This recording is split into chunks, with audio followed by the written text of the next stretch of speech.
샬롬, 반갑습니다. 9월 19일 화요일 새벽 하나님께 올려드립니다.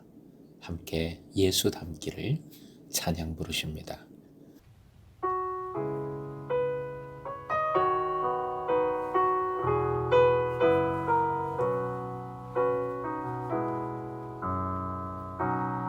내 삶의 소망, 내가 바라는 한 분, 예수 닮기를 내가 원하네. 한없는 사랑, 풍성한 그늘, 예수 닮기를 내가 원하네. 예수 닮기를, 예수 보기를, 예수만 높이길 내가 원하네. 내 평생 소원, 예수 닮기를, 예수만 닮기를 내가 원하네.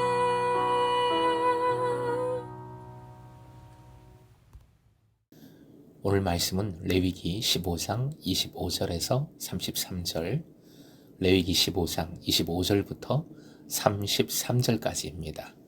함께 읽겠습니다.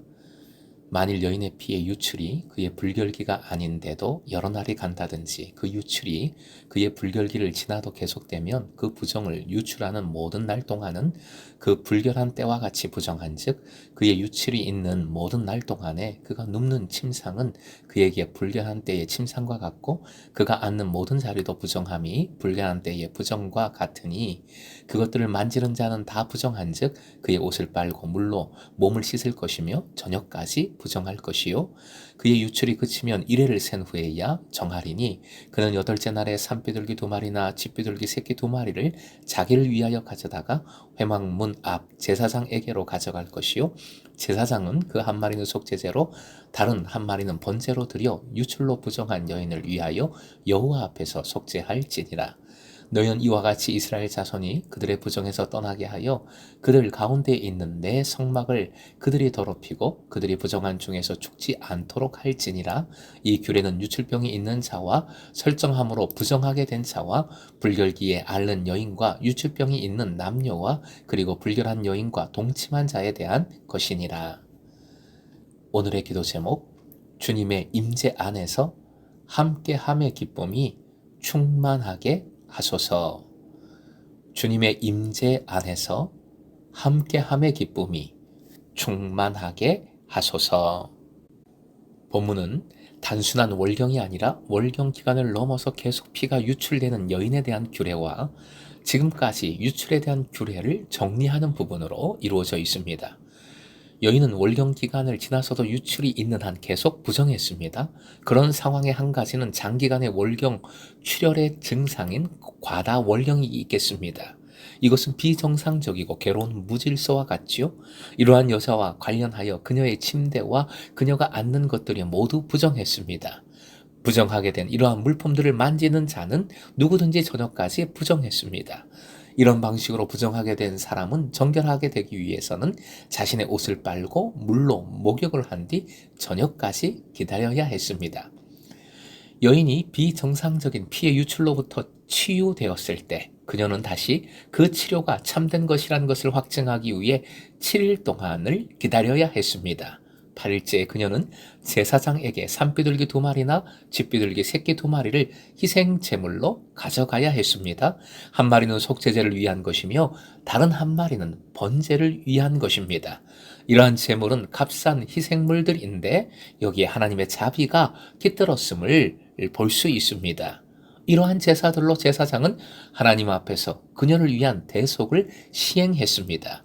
비정상적인 유출로 인해 발생된 부정결로부터 회복되었을 때는 여인은 공동체로의 복귀를 위해 남자의 경우와 똑같이 희생들이 필요했습니다. 이것은 여성이 이스라엘 예배 제사 제2에서 중요한 위치를 차지하고 있었으며, 또한 여성이 희생을 드리기 위해 제단 주변 구역에 나아갈 수 있었음을 잘 보여줍니다. 31절에 주목할 만한 표현이 있습니다. 화면 보시고 함께 읽겠습니다. 그들 가운데 있는 내 성막. 하나님께서는 성막에서 백성들 가운데 나타나신다는 것을 강조했습니다.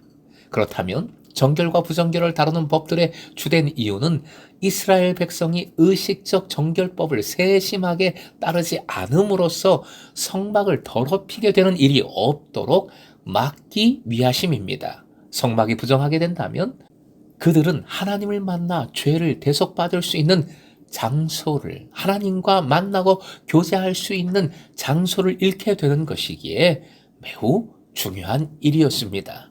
지금도 예배의 삶이 가장 중요한 이유가 여기에 있습니다. 하나님의 임재를 위한 것이지요. 주님의 임재 속으로 아낌없이 들어서기 위함입니다. 주님의 임재를 가로막는 그 어떤 것도 여러분에게는 하나도 없기를 축복합니다. 그리고 본문과 관련된 신약의 사건이 있지요. 12년 동안 피가 유출되어 왔던 한 여인에 대한 말씀입니다. 그녀는 치료할 길을 찾고자 자신의 재산을 탕진했으나 소용이 없었지요. 그녀는 필사적으로 그리고 들키지 않으려고 군중 속에 몸을 숨겨서 치료에 대한 소망을 품고 믿음으로 예수님의 옷을 만졌습니다. 하지만 그녀가 깜짝 놀라게도 예수께서는 누가 나를 만졌느냐라고 물으셨습니다. 순간 두려움이 그녀에게 솟구쳤을 것입니다. 왜 그렇습니까? 바로 오늘 본문 때문이지요.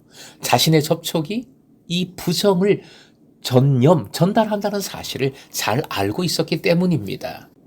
그녀는 떨면서 자신이 예수님의 옷을 만졌노라 인정했습니다. 예수께서는 그러자 따라 너의 믿음이 너를 치료했다. 평안히 가라. 너의 병으로부터 치유되었다. 라고 선포해 주셨고 치유해 주셨습니다.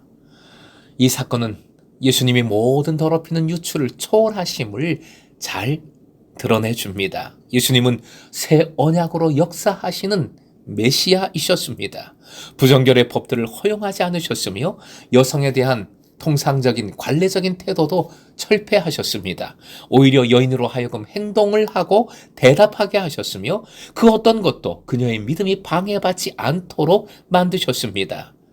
실로 예수님은 그녀의 담대하고도 실천한 행동을 칭찬하셨던 것이지요.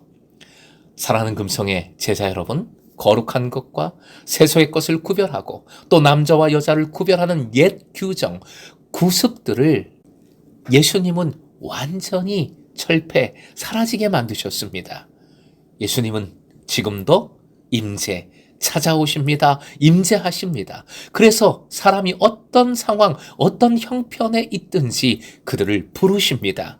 예수께서는 모든 몸을 위해 친히 그 몸으로 십자가를 지심으로 죽으심으로 부활하심으로 그리고 임재하심으로 하나님께 나아가는 구원의 길, 치유의 길, 제자의 길을 활짝 열어놓으셨습니다. 오늘도 주님의 임재 안에서 주님과 동행하는 행복한 제자, 거룩한 제자 되시기를 주님의 이름으로 축원드립니다.